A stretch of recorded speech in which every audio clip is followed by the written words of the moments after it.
Bonjour à toutes et à tous, aujourd'hui on va parler d'une question très importante que je pense on se pose toutes et tous, celle du destin. Alors je préviens tout de suite, cette vidéo va être assez riche, avec pas mal d'auteurs et pas mal de détails. Faites-vous votre petite boisson, que ce soit un thé, un café, ce que vous voulez, mais il s'agit de se mettre à l'aise pour parler de questions importantes qui nous concernent tous et tous et qui nous préoccupent. Quand on parle de destin, de quoi parle-t-on? On parle d'une force qui traverserait l'espace et le temps et qui prendrait différentes figures, différentes formes. On parle de destin s'agissant d'un amour, d'une réussite professionnelle, et même par rapport à notre mort. Communément, le destin est compris comme ce qui nous attend, donc ce qui serait au fond comme une épée de Damoclès au-dessus de nous qui n'attendrait que le moment venu pour tomber. C'est ce qu'on pourrait appeler la dimension transcendante du destin. Mais quand on parle de quelque chose qui nous attend, c'est donc quelque chose qui est aussi au-devant de nous.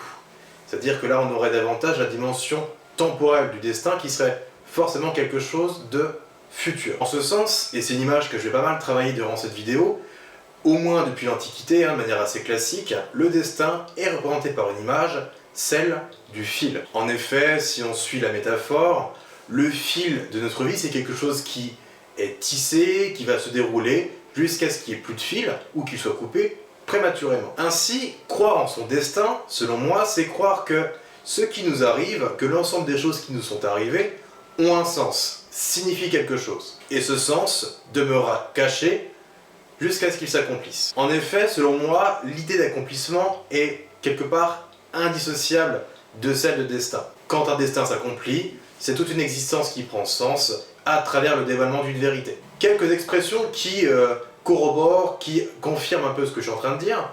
Quand on dit par exemple que on était fait pour quelque chose, donc qui témoigne d'une certaine réussite sociale ou professionnelle, c'est qu'on s'épanouit réellement dans l'exécution d'une tâche, dans l'accomplissement d'une fonction. De même, dire que nous étions faits l'un pour l'autre, c'est bien l'idée d'un accomplissement, mais cette fois amoureux, et qui justement emprunte certains éléments du destin, tels que la nécessité. Le fait qu'un certain nombre de personnes puissent croire au destin nous interroge par rapport à ce phénomène. L'objectif de cette vidéo, et je défends clairement cet objectif, n'est pas de critiquer cette forme de peut-être croyance populaire en disant que ces personnes-là manquent peut-être d'éclairage philosophique ou de lumière rationnelle par rapport à leurs croyances.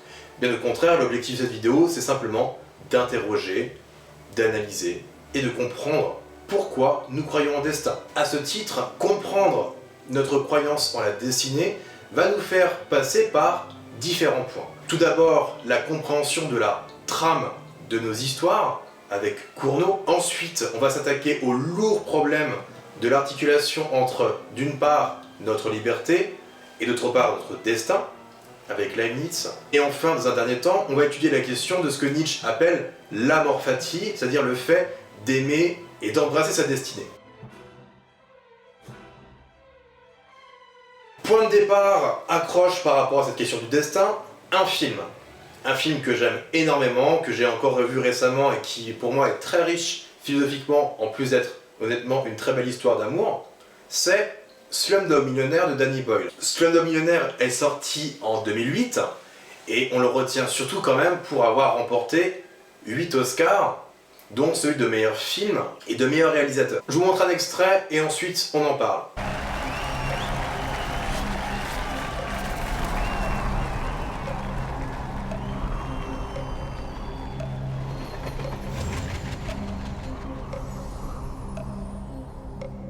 De quoi parle Slumdog Millionnaire?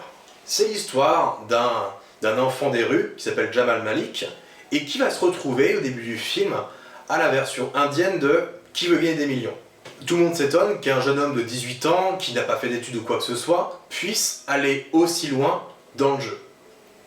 Et en vérité, il va se faire arrêter et soupçonner de tricherie par des enquêteurs. Et la narration du film, en vérité, va consister dans un aller-retour entre le présent du film où Jamal Malik répond aux questions des enquêteurs et le passé, Jamal Malik va raconter comment il a pu être amené à connaître telle ou telle chose. Alors Jamal Malik, c'est un orphelin des bidonvilles qui n'a que son frère et qui très jeune va rencontrer la route d'une certaine Latika. Et toute sa vie, Jamal n'aura de cesse que d'aimer et de vouloir revoir Latika. Latika et Jamal, plusieurs fois dans leur vie, vont se connaître, se retrouver et se séparer. Quel est le destin de Jamal Malik? Eh bien, sur fond de tous ces changements, de vie, de tous ces imprévus, il y a une chose qui demeure invariante, c'est son amour pour Latika. Comme vous avez pu voir dans le trailer, celui-ci pose la question de la réussite de Jamal Malik. Comment a-t-il fait pour aller aussi loin dans le jeu? 4 réponses possibles. Il a triché, il est chanceux, c'est un génie, ou c'est le destin. Tout le but du film, c'est de montrer que ce n'est pas un génie, mais que, par des rencontres inopinées, des événements en apparence insignifiants, celui-ci va accumuler un certain nombre de savoirs et de connaissances qui vont s'avérer plus qu'utiles dans des questions qui seront posées à notre héros. Le destin de Jamal Malik, c'était d'être capable de répondre à cette série de questions qui pourtant n'avaient aucun lien entre elles. Donc tout d'abord, on peut essayer de voir ce que signifie comprendre la trame de nos histoires. Si le destin correspond à l'image du fil, ce fil va se tisser au fur et à mesure pour former une étoffe. Mais de quoi est faite l'étoffe de notre vie? Pour cela, on va s'aider d'un auteur français du 19e siècle, qui s'appelle Cournot, dont on va lire rapidement un texte. Il y a dans l'histoire d'un peuple, comme dans la biographie du plus humble individu, indépendamment de ce qui tient à leur disposition native et aux lois constantes de la nature, des faits, des accidents qui influent sur tout le cours de leur destinée. L'idée du hasard n'est point, comme on l'a tant répété, un fantôme créé pour nous déguiser à nous-mêmes notre ignorance, ni une idée relative à l'état variable et toujours imparfait de nos connaissances, mais bien au contraire, la notion d'un fait vrai en lui-même. Le fait naturel ainsi établi ou constaté consiste dans l'indépendance mutuelle de plusieurs séries de causes et d'effets qui concourent accidentellement à produire tel phénomène, à amener telle rencontre, à déterminer tel événement. Cournot, dans les considérations sur la marche des idées et des événements dans les temps modernes, développe sa vision du hasard. Le hasard n'est pas, comme on peut le penser de manière courante, quelque chose qui arrive sans raison. Bien au contraire, le hasard, comme tout autre phénomène, obéit à une certaine logique. Il définit ainsi le hasard comme la rencontre entre différentes séries causales indépendantes. Déjà, tout simplement, une série causale, c'est tout un ensemble de causes et d'effets qui s'enchaînent. Pour penser ce que Cournot appelle le hasard, on peut tout simplement prendre l'exemple d'une naissance. Notre naissance dépend de la rencontre de nos parents. Mais pour que justement leur rencontre ait lieu, et ait lieu de manière favorable à ce qu'ils tombent amoureux, il a fallu tout un ensemble de causes et d'effets, de situations, de circonstances qui vont amener deux personnes à être ensemble. Et sauf que, au fond, rien n'était nécessaire en tant que tel dans leur rencontre. Seulement, il a fallu que une certaine configuration de causes et d'effets qui menaient leur vie chacune de leur côté, à un moment donné décident de s'entrechoquer, de se croiser. Et c'est ce qui va donner ce qu'on appelle le hasard. Ainsi, ce que Cournot appelle le hasard, ce n'est ni quelque chose de complètement déterminé, une rencontre pourrait toujours ne pas avoir lieu, ni quelque chose de complètement chaotique. Une rencontre exige forcément des circonstances préalables. Ainsi, si on transpose cette conception du hasard à notre vision du destin, on voit bien que nos vies sont faites de rencontres inopinées, de croisements de séries causales indépendantes, de plein de choses qui n'étaient pas forcément destinées à se marier, à converger ensemble, mais qui justement vont donner tout le sel et toute la richesse de nos vies et de notre expérience. Par conséquent, ce qu'on appelle communément le fruit du hasard, c'est précisément ce qu'on peut appeler des accidents, c'est-à-dire des événements qui auraient pu ne pas se produire, en ce sens ils sont contingents, mais leur venue à l'existence les rend alors nécessaires. C'est-à-dire qu'une chose aurait pu ne pas se produire, mais vu qu'elle s'est produite, du coup, elle va faire partie intégrante et de manière invincible de mon existence. Maintenant qu'on a précisé cela, la tâche qui nous incombe désormais, c'est d'articuler deux notions qui peuvent apparaître comme étant contraires, à savoir, d'un côté, la liberté, et de l'autre, le destin. Est-ce qu'avoir un destin signifie n'avoir aucune emprise sur le cours de ma vie? Peut-on être à la fois libre et avoir un destin? C'est une question qu'on va explorer avec Leibniz, qui est un auteur allemand du XVIIe siècle, et qui a écrit notamment les essais de Théodicée. La Théodicée, cela signifie la défense ou la justification de l'existence de Dieu. Si vous voulez, écrire une Théodicée, c'est se faire l'avocat de Dieu. Parmi les grandes questions que Leibniz va affronter dans la Théodicée, on peut en retenir deux. L'origine du mal, d'un côté. Comment peut-on parler de l'origine du mal tout en défendant l'existence de Dieu? Et de l'autre, question tout aussi compliquée, tout aussi difficile à traiter, c'est l'articulation entre d'un côté la liberté et de l'autre la nécessité. Comment penser un monde où des agents ou des sujets tels que nous puissent être libres, tout en prétendant que le monde suit un cours nécessaire, rationnel, qui est ordonné par Dieu. Ce qui va m'intéresser dans le détail dans la Théodicée, c'est donc dans la préface au tout début, Leibniz va distinguer trois formes, trois manières de comprendre ce qu'est le destin. Et ce que Leibniz va faire, c'est qu'il va distinguer trois formes de destin en essayant de les annexer ou les indexer à trois religions. Leibniz étant chrétien, c'est forcément une distinction qui sera orientée. De mon côté, je vais simplement exposer rapidement le nom donné par Leibniz à ces différentes formes de destin, mais ensuite, moi personnellement, je m'en fiche complètement de savoir si c'est rattaché à telle religion ou telle autre. Le but, je vous le rappelle, c'est de comprendre simplement le destin. Donc, Leibniz distingue trois manières de comprendre le destin dans la Théodicée. Il y a tout d'abord ce qu'il appelle le fatum mahometanum, donc ce qu'il appelle, et encore une fois je ne cautionne pas du tout cette appellation, le destin à la turque. Il y a le fatum stoicum, donc le destin selon les stoïciens qui étaient des philosophes grecs antiques. Et enfin le fatum christianum, qui est la vision du destin, bien entendu, selon la religion chrétienne. Le destin numéro 1 correspond pour Leibniz à ce qu'il appelle une vision d'un destin irrésistible. Qu'est-ce que ça signifie? Deux choses. La première, c'est que selon cette vision-là, nous ne pouvons rien faire. C'est-à-dire que ce qui doit arriver va arriver, qu'importe mes actions. Cette mauvaise conception de la nécessité va nous amener à être paresseux dans nos raisonnements. C'est ce qu'il appelle le sophisme de la raison paresseuse. Qu'est-ce que ça signifie?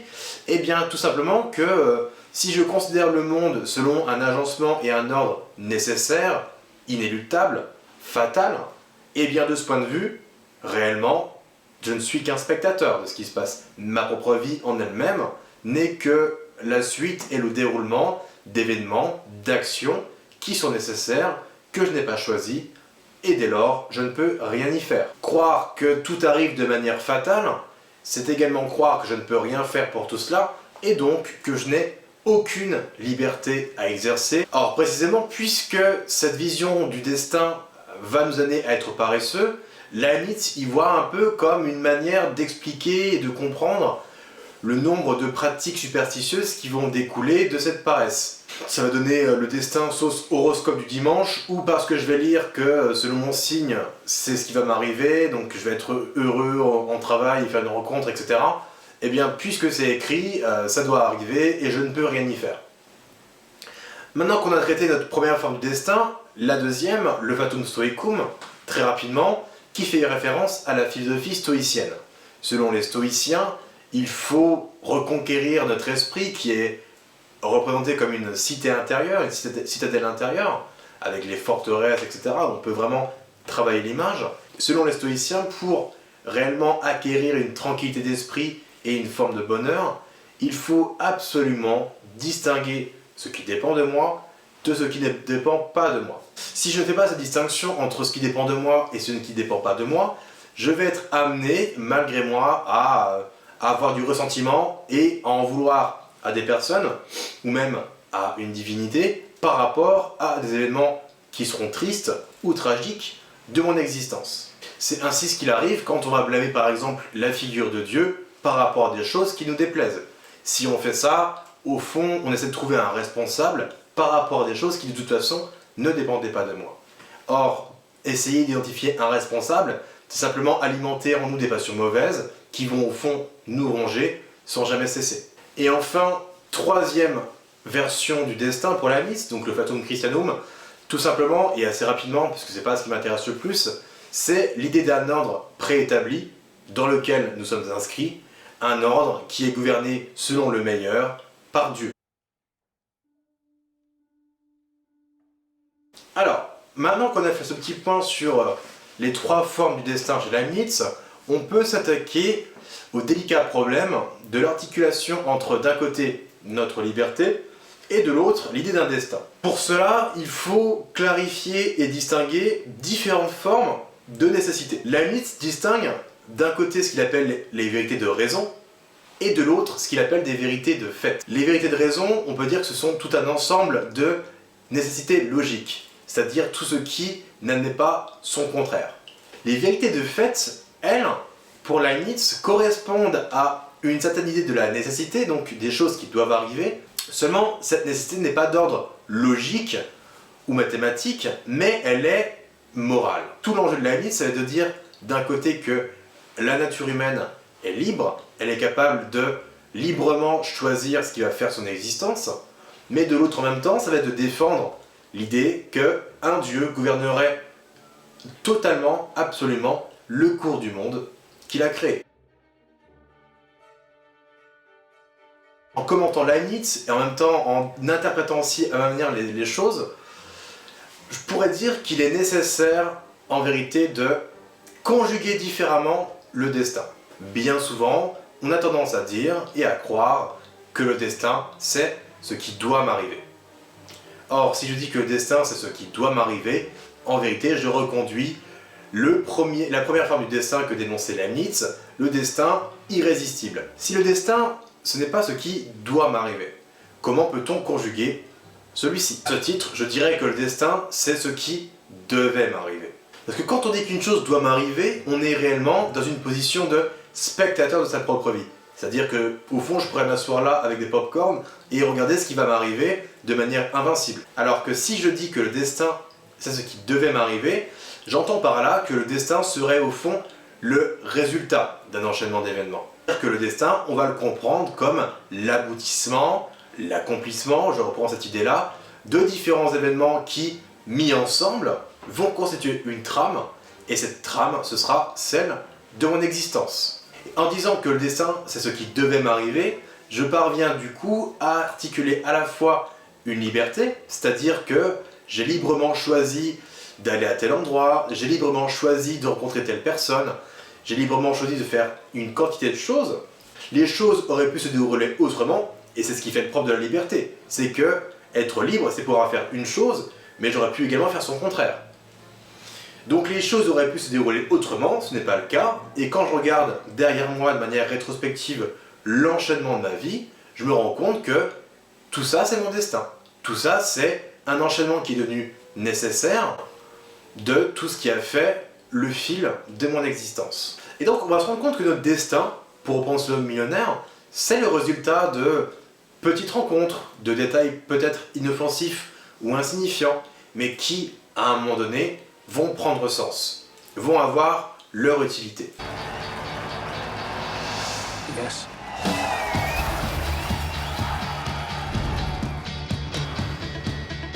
Are you nervous? Is the right answer?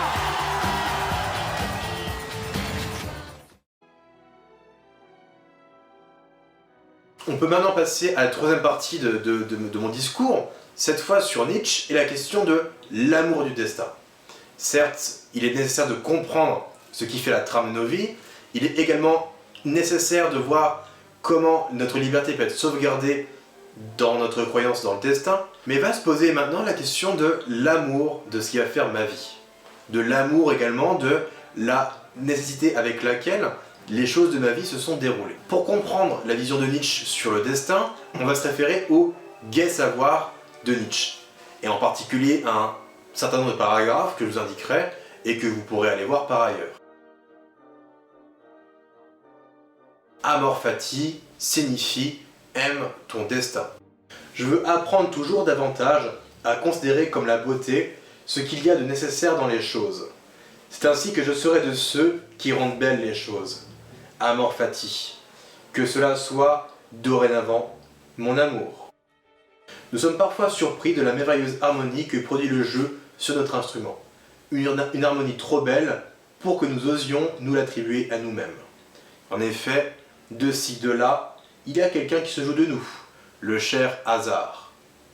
À l'occasion, il nous conduit la main, et la providence la plus sage ne saurait imaginer de musique plus belle que celle qui réussit alors sous notre folle main. Quand on dit « aime ton destin », il y a 3 choses qu'il faut clarifier, en vérité. 1. Qu'est-ce que Nietzsche entend par destin ? 2. Qu'est-ce que Nietzsche entend par amour ?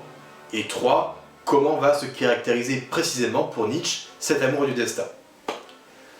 Donc, premièrement, comment Nietzsche semble entendre la question du destin ou d'une providence. Pour reprendre ce qu'on a dit auparavant, le destin c'est une structure qui va apparaître à nos yeux une fois qu'on aura la hauteur et le recul suffisant pour un petit peu faire la part des choses et voilà, faire un peu le bilan sur notre existence. Seulement, pour Nietzsche, quand on a ce recul suffisant, il ne faut pas se tromper quant à l'auteur ou celui qui est à l'origine en vérité de cette trame. Et c'est là tout le problème de la providence. Chez Leibniz, par exemple, il y avait toujours la question de Dieu qui, derrière, organisait le monde selon le choix du meilleur. Seulement, le problème, c'est que si on cherche à attribuer un auteur à la structure un peu miraculeuse de ma vie, où tout semble avoir été fait en ma faveur, si je fais ça, je vais, malgré moi, avoir tendance à croire que le destin de ma vie ne serait au fond que l'exécution d'une harmonie préétablie, donc d'un plan qui aurait été dessiné à l'avance et qui se serait déroulé tel quel dans l'expérience. Ce qui m'est arrivé est devenu nécessaire. Ça, tout le monde est d'accord là-dessus, y compris Nietzsche. Seulement, ce n'est pas parce que cette chose est devenue nécessaire que celle-ci découle d'un ordre. C'est-à-dire que chez Nietzsche, on a, derrière tous ces enjeux, la question même de ce qu'est un ordre. Et pour l'auteur, un ordre peut émerger du désordre, du chaos. Et cet ordre qui naît d'éléments éclatés, dispersés, peut être au moins aussi bien, voire même bien mieux et plus original que tout plan qui serait dessiné à l'avance et qu'on se chargerait d'appliquer, de produire ensuite. Notre tendance à vouloir comprendre notre destin sur la base d'un ordre qui existait déjà va se retrouver aussi quelque part dans une mauvaise humilité de notre part où on va se dire mais c'est trop beau pour être vrai, ou tout vraiment semble avoir été fait en ma faveur, donc je ne peux pas être l'auteur de cet ordre. Je ne peux pas être l'auteur de tout ce qui s'est passé dans ma vie. Dire ça au fond, c'est avoir une mauvaise humilité qui va nous empêcher de comprendre notre caractère profondément créateur, créateur du chaos, à partir du chaos, de nos propres vies. Et parce qu'il n'y a pas de structure écrite d'avance, de scénario préétabli, il faut que j'assume le fait que je suis derrière ce qui m'est arrivé. Et que bien sûr, le hasard, ce que Nietzsche appelle le chaos, les éléments dispersés, trouvent un sens à travers ma personne. Cela nous amène au paragraphe 334 du Gai Savoir, qui précisément, faisant suite à l'Amor fati, s'attaque à la question de l'amour et au nécessaire apprentissage de l'amour. Apprendre à aimer quelque chose nécessite tout d'abord de détacher cette personne ou cet événement du contexte auquel il appartient. Une fois qu'on a détaché l'objet d'amour de son contexte, on va être confronté à ce que Nietzsche appelle son étrangeté. Au fond, selon moi, mais c'est mon interprétation, étrangeté peut signifier ici ce qu'on peut appeler son altérité. On se rend compte réellement de ce que la personne, ou même la mélodie, a de radicalement différent par rapport à moi. Et cette différence, à force d'être confronté à elle et seulement à elle, on va commencer à la comprendre, on va d'ailleurs d'autant plus l'apprécier, et ce travail d'appréciation qui se fait dans le temps, pour Nietzsche, nous mène à une nouvelle forme d'amour, à une nouvelle forme de beauté, où celle-ci nous apparaît comme inévitable, indispensable, évidente. Cette puissance de la nécessité qui vient d'un réel apprentissage de l'amour va nous permettre d'aborder, qui est un point très important mais en même temps très discuté de Nietzsche, qui est ce qu'il appelle l'éternel retour. Mon but, ce n'est pas du tout de vous livrer ce qu'est l'Éternel Retour, seulement de vous en livrer une lecture possible, qui me semble pas plus bonne ou moins mauvaise qu'une autre, et notamment par rapport au destin. Tout d'abord, je vais vous lire tranquillement le paragraphe où Nietzsche décrit dans Le Gai Savoir, au paragraphe 341, l'expérience de pensée qu'est l'éternel retour. Que serait-ce si, de jour ou de nuit, un démon te suivait une fois dans la plus solitaire de tes solitudes et te disait « Cette vie, telle que tu la vis actuellement, telle que tu l'as vécue, il faudra que tu la revives encore une fois, et une quantité innombrable de fois. Et il n'y aura en elle rien de nouveau. Au contraire, il faut que chaque douleur et chaque joie, chaque pensée et chaque soupir, tout l'infiniment grand et l'infiniment petit de ta vie reviennent pour toi, et tout cela dans la même suite et le même ordre. Et aussi cette araignée et ce clair de lune entre les arbres, et aussi cet instant et moi-même. L'éternel sablier de l'existence sera retourné toujours à nouveau, et toi avec lui, poussière des poussières. La question, veux-tu cela encore une fois et une quantité innombrable de fois? Cette question, en tout et pour tout, pèserait sur toutes tes actions d'un poids formidable. Ou alors combien il te faudrait aimer la vie, et que tu t'aimes toi-même, pour ne plus désirer autre chose que cette suprême et éternelle confirmation. Déjà, petite précision, le démon, contrairement à ce qu'on peut voir dans la culture populaire, ne vient pas proposer un marché. Il ne s'agit pas de faire un pacte avec le diable. Ici, le démon, il vient juste nous avertir de quelque chose. Et même au contraire, le démon vient répondre à une question d'ailleurs qu'on peut se poser. De quoi notre éternité sera-t-elle faite? Et alors lui, sa réponse, elle est toute tranchée. Notre éternité, donc quelque part notre vie après la mort, elle sera faite exactement dans le même ordre et une manière infinie ou indéfinie de fois, de la même chose que tout ce que j'ai vécu ici présent dans cette vie. La même chose pour toujours. Petite précision, cette expérience de pensée n'a pas pour but de présenter ce qui serait une thèse métaphysique de Nietzsche sur ce qui nous attendrait après la mort. Pas du tout. Bien au contraire, elle a pour but, je pense, de nous situer dans le temps présent par rapport à notre existence. Serais-je prêt à tout revivre un nombre infini de fois? Si la réponse est négative, c'est que d'un côté, je n'aime pas ma vie telle qu'elle est, et de l'autre, peut-être que je n'aime pas ma vie parce que je regrette certaines choses, certains choix, ou même certaines douleurs. Dire oui à cette question, c'est être prêt, premièrement, à assumer tout ce que j'ai fait et tout ce que j'ai vécu. Mais c'est également intégrer cette question, seras-tu prêt à revivre ceci de manière infinie? Et donc, intégrer cette question à tous les choix que je vais devoir faire dans le futur. Et si on écoute trop cette question, et si on la prend peut-être trop au sérieux, cela pourrait donner à nos choix, n'importe lequel, une portée vertigineuse, où au fond, on pourrait être paralysé devant l'idée selon laquelle je serais prêt à refaire cette erreur un nombre infini de fois. Or, justement, pour Nietzsche, ce poids formidable d'une telle question qui pourrait nous paralyser au quotidien peut disparaître. Il peut disparaître si, réellement, j'embrasse ma vie telle qu'elle est, si je l'aime pour ce qu'elle est, pour ce qu'elle a été et pour ce qu'elle sera. Ce destin, je vais l'aimer, c'est-à-dire que je vais apprécier ce qui fait la singularité de ma vie, de mon existence, et c'est être prêt également à embrasser cette folle perspective de devoir tout recommencer à l'identique, dans le moindre détail, s'il le fallait. La leçon Nietzsche, donc, c'est que l'ordre nécessaire de ma vie, que je dois aimer, vient toujours après coup. La raison d'être de chaque chose surgit a posteriori. Il faut d'abord que j'embrasse ces éléments dispersés qui vont faire la trame de mon existence pour qu'ensuite je sois en mesure et de les accepter en les aimant et en souhaitant leur recommencement pour l'éternité. Et si on reprend l'exemple, pour finir, de Slumdog Millionnaire, on se rend compte que les innombrables occasions manquées pour Jamal et Latika de se retrouver, et donc de vivre leur amour, s'inscrivent dans un ensemble plus grand qui, une fois qu'on en connaît la fin, donne sens à chaque élément qui précède.